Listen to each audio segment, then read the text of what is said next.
consumers say that they want the food that they eat to be more environmentally and socially sustainable, but they often don't understand enough about how food is produced to really know exactly what that means. They also, when they say they're willing to pay more, I think anyone operating in a grocery environment today or watching some of the world news would say anybody saying they're willing to pay more is just not paying attention to how everyone reacted to inflation recently, right? So they're saying they're willing to pay more, but really, are they willing to spend a higher percentage of their income on food to make that a reality?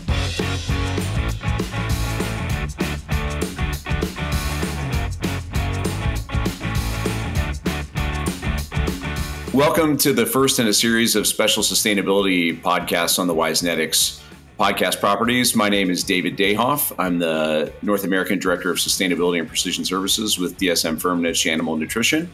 And I'm happy here to welcome my guest, Sasha Duchnowski. He is a partner with Bain Company. So welcome, Sasha. Thank you. It's great to be here with you, David. Yeah, thanks a lot. No, this is really interesting. Hopefully we'll have a chance.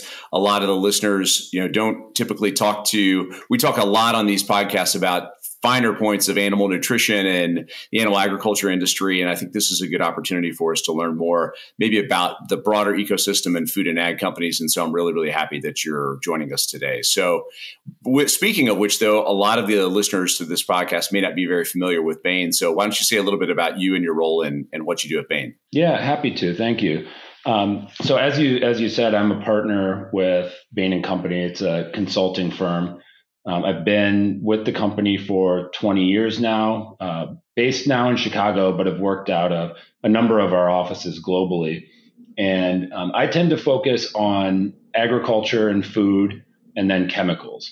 And what I do and what Bain does in general is we provide consulting services to companies that are looking to make big decisions or bold moves. And so I often focus on strategy.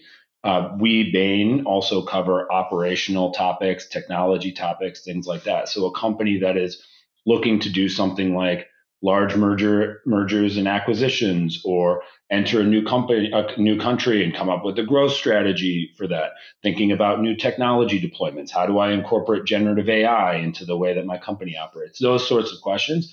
We'll help companies think through how exactly to do that. And our goal is to help them create more value for their shareholders at the end of the day. When it comes to purity, performance, and immunity, High-D has been helping layers, broilers, and turkeys stand long for years. As the proven source of pure 25-OH-D3 for diet fortification, High-D is the fastest and most efficient way to provide birds with essential vitamin D. One product, 25 plus years on the market, more than 100 research trials, and 3 billion birds fed per year. There's only one High-D. Learn more at dsm.com/HY-D.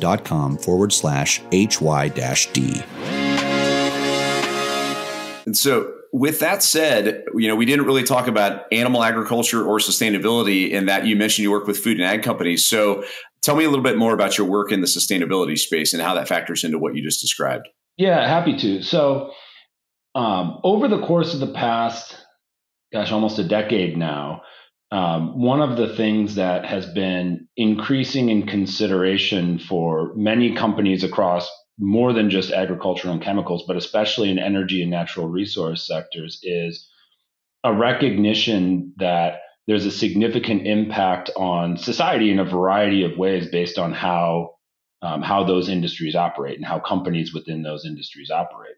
And the topic started with carbon, but has expanded to other topics as well, like water and biodiversity. And in the early stages, it was a lot of just understanding what the impact of various different activities, what that was. But as consumers have become more aware of some of those impacts, as regulators have become more aware of some of those impacts, there's been a lot more attention to what choices do companies need to make about how and where they operate in order to potentially address some of those topics directly, or at least have a smaller impact on some of those environmental or social factors that are increasingly becoming top of mind for people in the ecosystem. Got it. So, you mentioned in your intro that a lot of your practice is working with food and agriculture companies. So when you are in those kinds of discussions with those companies, what do you see as really the big drivers that is now making this important, in the last decade, that when you're doing a strategy practice or other kinds of, market entry or the things that you described, where does sustainability factor into that and what's really driving it? In a lot of the topics that we're talking about with companies, we're thinking about how is a particular industry going to evolve as potentially some of these topics gain momentum or gain magnitude in the minds of people who are influencing the way the industry evolves. And so if I'm working in oil and gas right now, as a different example, I might be thinking about how carbon regulations are going to change. I might be thinking about how sustainable aviation fuel markets are going to evolve in Europe and the rest of the world. Especially in food and agriculture, there's a number of ecosystems that a lot of companies are thinking about surety of supply issues. So if we want to continue to grow, is there going to be enough wild caught tuna 20, 30 years from now? What are the things that we're doing that are influencing those outcomes, and how should we as a company interact differently with all of the other companies that potentially play a role in how volatile that is, what the total cost of it is, how available it is in the future? Thinking a lot more longer term, but in some instances thinking relatively near term as people consider things like drought issues and changes in weather patterns and risks associated with those sorts of things. So at the end of the day, it's really about a couple things. One, it's making sure that the industries that we operate in today are going to have attractive dynamics in the future. And then I think the second thing is also people are becoming more aware and consumers are becoming more aware of these topics. And so how do we operate a company that people feel good buying from, providing a product that people feel good buying and consuming? And so all of those things matter in this discussion. Now, that's one of the points that I wanted to pick up on, and that I was interested in the work that you've done with companies. We talk about the drivers, and sometimes it's related to, you mentioned it could be regulations, or maybe there's shareholder pressure or NGOs, but then there's the consumer part of this argument too. I know that you have done some research, and that Bain has in the past, for something called the say-do gap. Can you talk about what that is? Yeah, maybe I'll just explain in general what the say-do gap is to start. So it's observable when you do consumer research that consumers will say that they will do things differently than they actually do them, right? So if you say, Sasha, how many times do you intend to work out this week? I might say 3 or 4, and then I might not even get close to that, right? And it's because my intentions or my view of what I should be doing are different than the decisions that I make in the moment. I may say, hey, I really care about the sustainability of the seafood that I'm going to buy. But then when I get to the store, I'm looking at everything and I'm like, man, that price just looks really good. I'm going to go with that, even though my intentions walking in may have been a little bit different. So that the way that shows up is when you do consumer research, consumers say they'll do something, and then when you actually watch what they buy, the way they behave, they do something meaningfully different. Particularly for this issue, one of the things that is readily observable, and many people will talk about, is that consumers say they want products, especially food products, to be healthier, more nutritious, more sustainable, and all of those attributes. What you observe when you look broadly at the food ecosystem is that indulgence and convenience are actually the things that are driving a lot of the purchase, right? It's those things at conflict with good taste or stuff like that. Those are the things in the moment where, we say we want to order a salad, and then we go and we think, man, but I really want to eat something else right now, right? And so it shows up in a lot of different ways, but we've had to do a lot of digging into that in order to really understand how some of those dynamics play out. So a couple of the things that we've observed is, one, consumers say that they want the food that they eat to be more environmentally and socially sustainable, but they often don't understand enough about how food is produced to really know exactly what that means. They also, when they say they're willing to pay more, I think anyone operating in a grocery environment today, or watching some of the world news, would say anybody saying they're willing to pay more is just not paying attention to how everyone reacted to inflation recently, right? So they're saying they're willing to pay more, but really, are they willing to spend a higher percentage of their income on food to make that a reality? One of the observed things that we've observed is the answer is actually yes, just not as much as that food is being offered for in the market today in terms of premium. Me saying I want to eat chocolate or that's made from cocoa that was not deforested and the farmers were paid a fair wage doesn't necessarily mean I want to pay 6 or 7 or 8 times the cost of a chocolate bar. It's also not what's required in order to accomplish those things that I just said usually. So there's a mismatch between the premiums that are being charged and what consumers are willing to pay. So the say-do gap has some nuance to it. No, that's super interesting. And one of the things I wanted to discuss with you today, in my role, I spend a lot of time attending animal agriculture industry events or feed industry events. Sometimes I'm even a speaker or presenter at that. And I frequently get, sometimes live from the audience, and occasionally, more often in the halls afterwards, some version of someone coming up to me and saying, "David, all this like sustainable stuff when it comes to the way people buy meat, like, is there really anything there? Isn't this a bunch of like fluffy PR for the companies? Like, do consumers really care about this?" And so what I'm hearing you say is that if you were advising somebody on a strategy related to animal protein products or something like that, there would be a sort of yes, but answer that yes, it matters, but you got to contextualize it some. Is that correct? And say more about that. Yeah, I think that's right. And I think maybe a couple things to add on to that. There are, one, these topics are nuanced by region around the world, right? Europe and North America are very different places on some of these topics. Asia, South America, Africa, also very different places on some of these topics. So I'll talk a little bit. Most of where I work is North America, Europe, and South America. But so there's some nuances.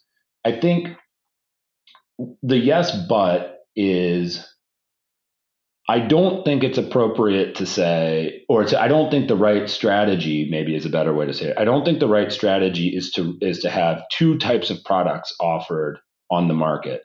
One is something which just has no indication of how it is grown, what practices were used in order to get it to market. And then the other one is the super premium, we sang a nice lullaby to this animal every night to make sure that it felt great. It's not the extremes, right?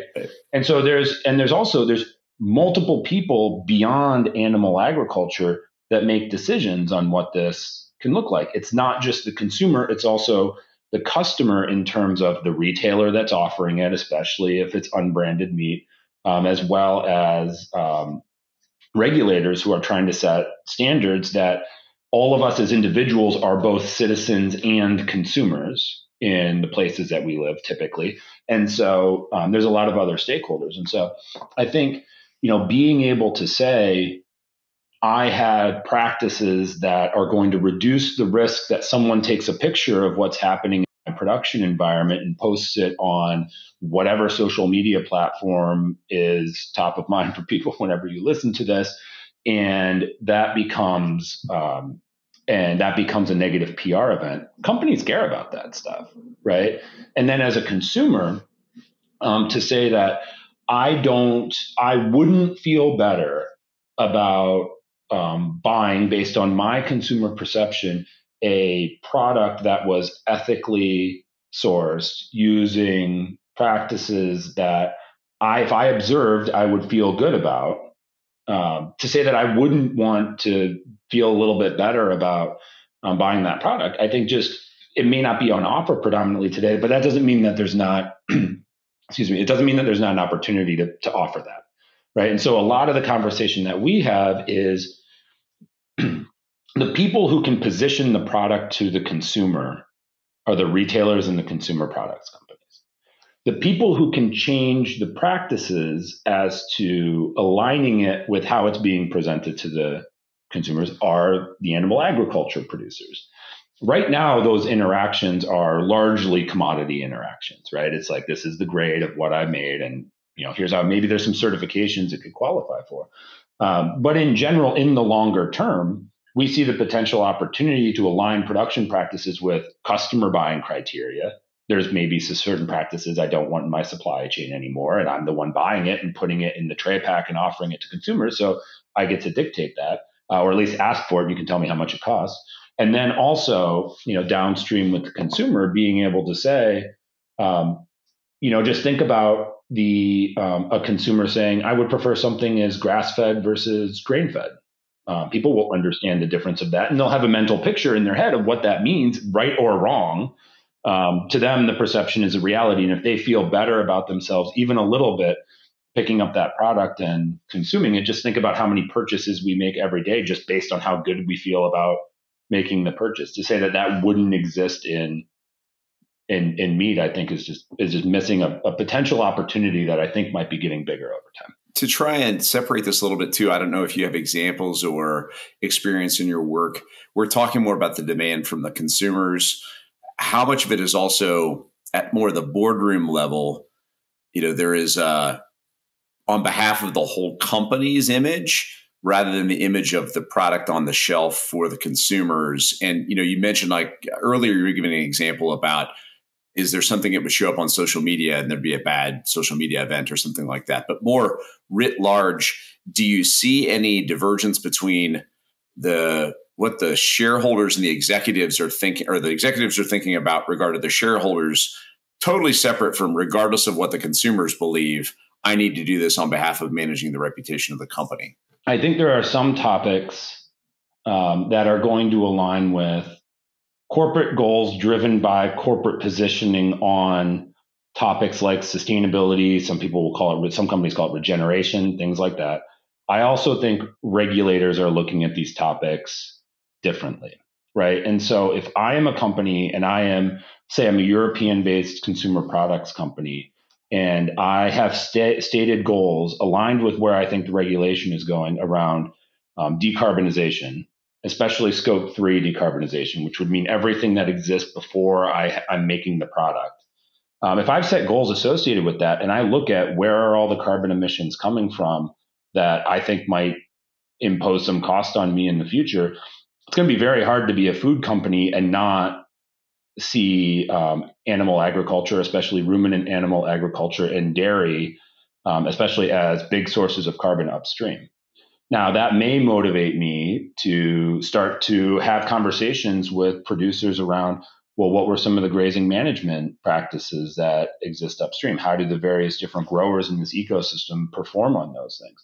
That might in the future create some incentive to have methane inhibition products added to the feed, even if we don't see very many productivity enhancements or other benefits from it other than a reduction in carbon. And so some of those things might happen unbeknownst to consumers, but they're aligning with overall corporate goals. The barrier to that, the difficulty is not just making the business case pencil in terms of what do I have to believe about the proximity of carbon taxes or anything like that.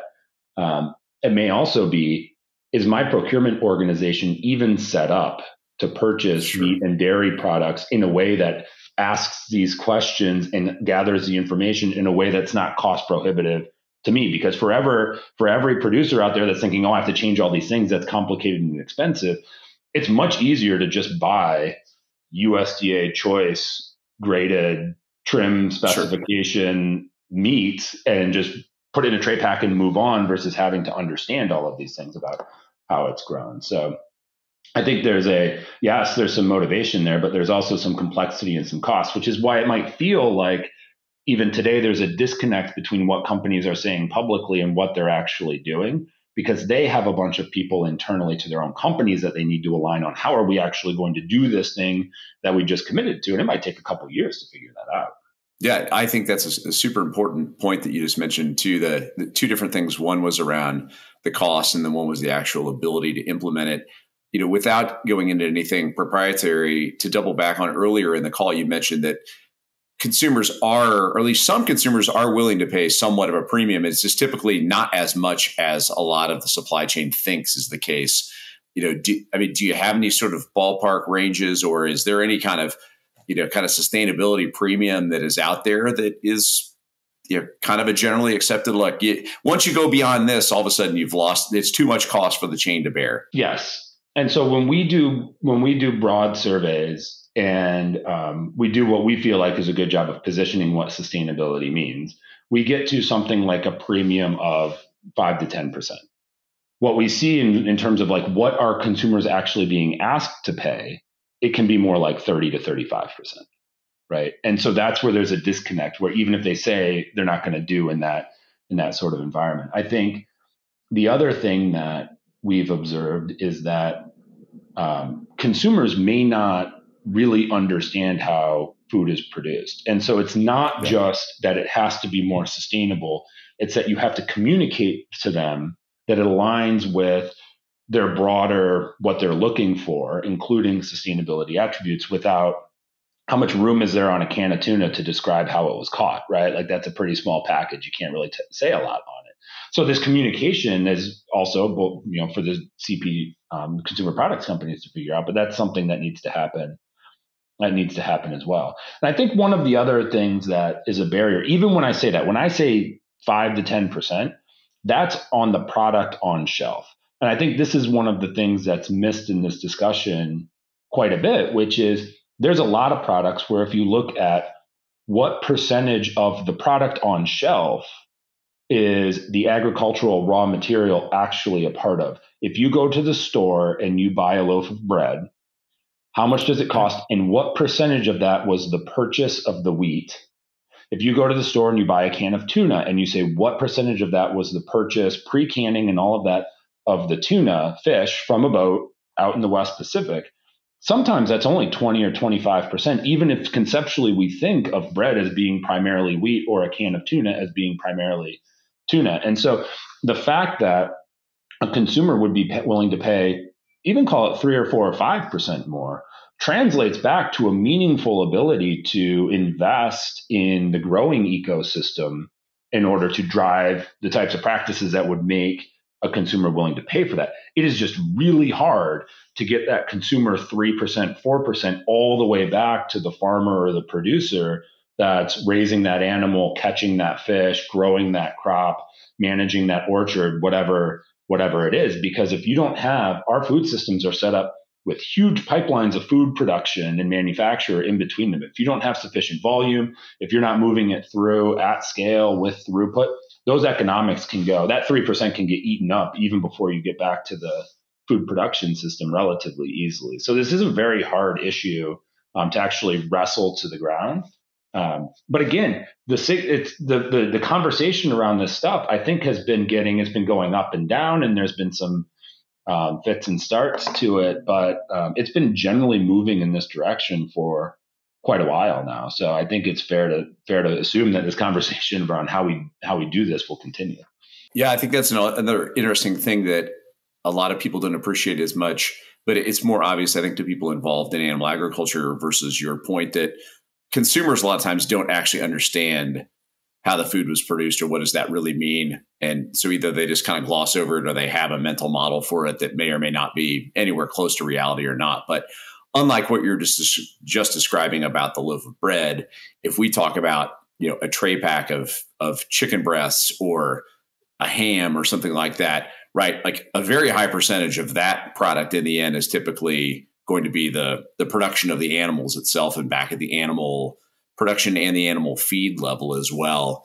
And that's, one of the things I think this audience, as I mentioned before, listening to this podcast, is a lot of people who are typically involved back at that part of the supply chain. You're actually making feed, raising animals, set in large, sure, there are some niche programs, and I'm sure there's some people who listen to this podcast that are focused more on a particular niche kind of brand versus very large scale production of chicken or pigs and chicken or eggs as well, obviously beef and dairy. But if you wanted to know, based upon where you sit and you're out there talking to people that are branded food companies, retailers, quick serve restaurants or restaurants, and I think sometimes there is some, not out of bad intent or anything, but there's just a loss of the messaging getting back to the people actually working in, barns and feed mills. So, if you wanted to communicate something about what the consumers and the customers downstream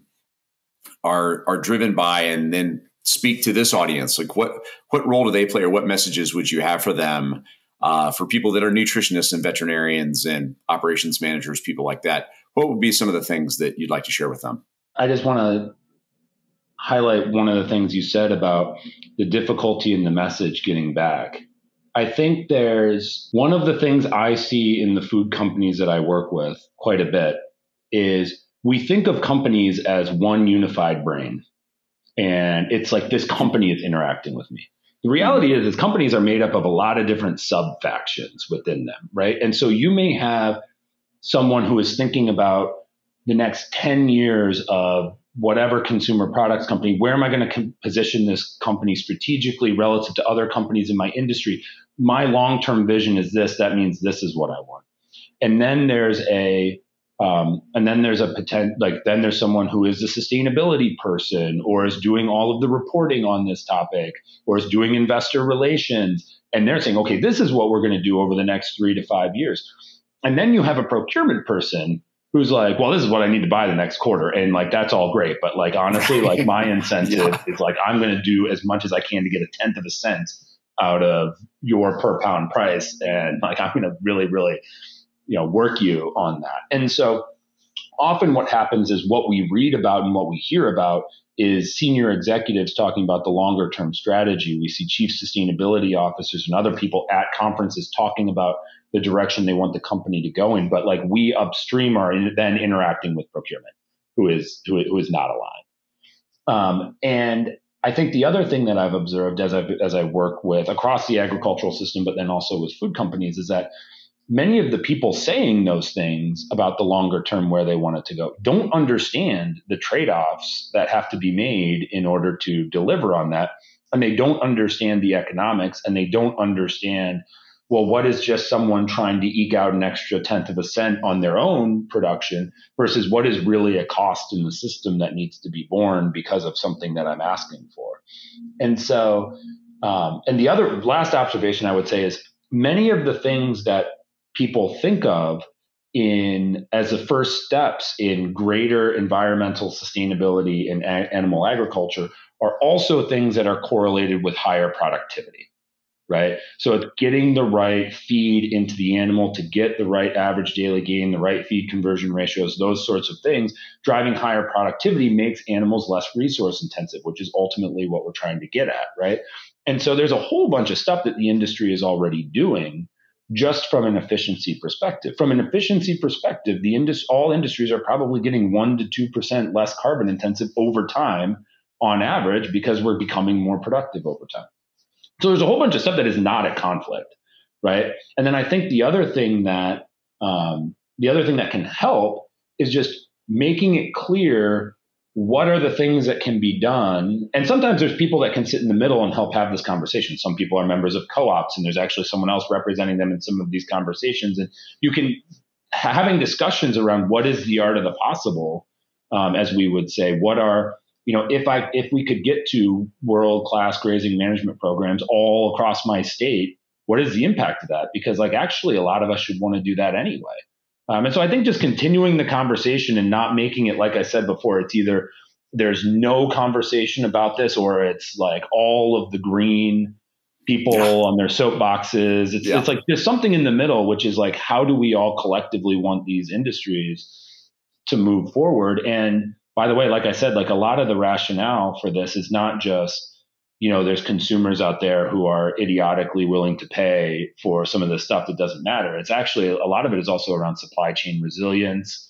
It's around, protecting from risks of things like droughts and stuff like that. Like ketchup companies want to keep buying tomatoes, right? And so, and they come from a place in California that has really high drought risk. So there's a lot of motivations for this conversation that aren't, that shouldn't be happening at the negotiation table. That's the wrong place for them. But there's opportunities for conversations across the industry as to where it's going to evolve. evolve. Along those lines, and I don't know if you have specific examples, you mentioned earlier in like really when we started this conversation, carbon was kind of the big driver, but there's more. There's other things. There's water, there's biodiversity. And in the example you just gave, which I also talk about that all the time. And I think there's a pretty good understanding in the animal ag space that the heart of most sustainability programs is in fact the efficiency, the things you talk about, like getting better at it. But then you do see some of these trends, like a trade-off of, let's say, animal welfare versus carbon footprint of the popularity of slow-growing birds or something like that, right? And this idea of a trade-off that do customers or consumers ultimately really understand that some of the things that might fulfill one need, like a consumer perception, right or wrong, about animal welfare might come at a cost of higher carbon footprint. Do you get a sense of animal welfare versus environmental footprint, or the ability of the companies in the middle between us, if you will, as the animal ag industry and the producers of understanding those trade-offs yet? I don't think the understanding of those trade-offs is very high. And I also think, based on my own experience, that when confronted with those realities in a fact-based way, I think the people who are pushing and not understanding the trade-offs today will acknowledge that they exist in the future, right? And so I think maybe a couple things. One, there's always going to be a part of this conversation that feels crazy to people who understand how production actually works. Right? And so, like, if you just remove that stuff from the conversation for a second. And one of the conversations that I had, so I did a project in Ecuador on shrimp aquaculture. And we were talking about things like, well, what level of pond intensity can we get to? What impact does that have on the water that's eventually going to be released back into the ocean when we harvest the pond? What are the things that we can do to minimize the impact of that? And it was really just really what happened at the end of the day was we weren't talking about anything that cost all that much more, actually. And in fact, as we talked about pond intensification and more sophisticated farming techniques, the productivity was going up. The cost was staying the same or coming down, and creating investment opportunity to mitigate some of these other impacts, reinvest in mangrove reforestation and things like that. And so the conversation had to be had, though, because if it's a procurement negotiation, as I said before, then you're not going to get very far. And so I think there's the problem is there's not very many places where those conversations can productively happen today, which I think is going to be one of the big barriers we're going to have to get over in the coming years if we're going to make meaningful progress on aligning what companies downstream are asking for on these topics versus what producers and people operating upstream that are listening in right now, what can they do in order to make those things work? One of the things that I thought was really insightful was if you look at dairy carbon footprint as an example globally, it is much higher in places like China. Why is it higher in places like China? Breed selection, feeding predominantly, right? If you look at shrimp aquaculture production, it's way more resource intensive on smallholder farms in India and Thailand and places like that. Why? Because they don't have the technology installed. And so actually our first thing to do is usually deploy the stuff that we already know how to do. It's not going to crazy new technologies or getting into insane trade-offs that don't make any sense. We actually have a lot of room to move just on proliferating or expanding or installing more of the stuff that we already know how to do. That's really helpful. And it's also you articulated in a different way what I mentioned. I experience a lot on the conference circuit, if you will, that sometimes people just think this is just crazy talk. Like, what? Don't these people understand that? But then I was at a conference too that there was and this is kind of a final question, as well as if there's anything else that we haven't covered in this conversation that you'd like to share. But I was at a conference that there's a well-known speaker, Frank Mitloner, who's from UC Davis's Clear Center, and he talked to me. I'm not going to get the quote exactly right, but we have to not suck at talking to consumers. Like, there's a lot of people in the animal ag sector that just don't want to talk about it or feel very uncomfortable being more transparent about what they're doing. And he actually saw it as an opportunity. Like, get over it. If that's what you think, get over it, because that's not the world that we're going to live in. But also don't view it as something that is inherently actually a hard thing to do, because if we can talk about it a little bit better, farmers actually have a tremendous amount of credibility still, generally speaking, with the vast majority of consumers. So I don't know, do you also see that opportunity to, let's not suck at talking to our customers about what we do? I do think that there's an opportunity for industry groups, industry associations, co-ops, major companies in this space to drive some of the conversation of what good looks like, right? Like, just think about the consumer response to certified Black Angus, right? That was a conversation about a attribute that drove quality, this specifically around breed, or think about all of the conversation that goes on, rightly or wrongly, around grass-fed versus grain-fed, right? Around things like that. There's an opportunity to explain to consumers what we think good looks like.